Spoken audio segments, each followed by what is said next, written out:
Isang malaking operasyon ang isinagawa sa Parañaque City kung saan nasamsam ang 353,000 halaga ng shabu.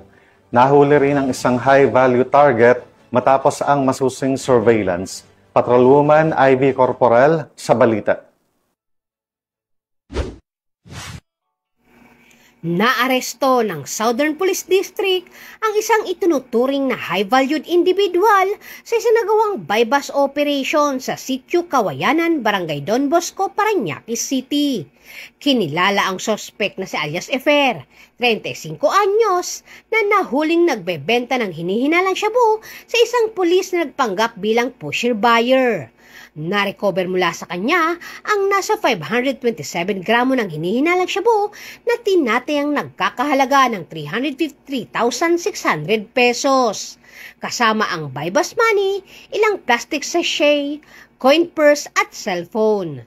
Ayon kay Police Colonel Nicolas S. Piñon, hepe ng Parañaque City Police, agad na minarkahan at dinala sa Southern Police District Forensic Unit ang mga ebidensya para sa pagsusuri habang inihahanda ang kasong isasampa laban sa sospek.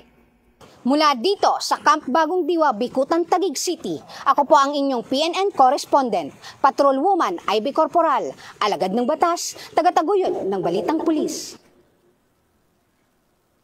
Maraming salamat, Patrolwoman Corporal. Regional level most wanted na aresto sa loob ng kulungan sa Antipolo City.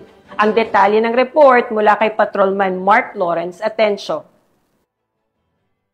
Warrant of arrest laban sa isang regional level most wanted person ang Antipolo Component City Police Station sa loob ng presinto Antipolo City, Rizal. Kinilala ang akusado na si alias Justin, residente ng Pasig City. Naaresto ang suspect dahil sa bisa ng warrant of arrest sa kasong murder at walang nirekomendang piyansa. Ang Rizal PNP ay patuloy na magsasagawa ng operasyon laban sa mga taong mayroong pagkakasala sa batas upang mapanatili ang kaayusan at ligtas na komunidad.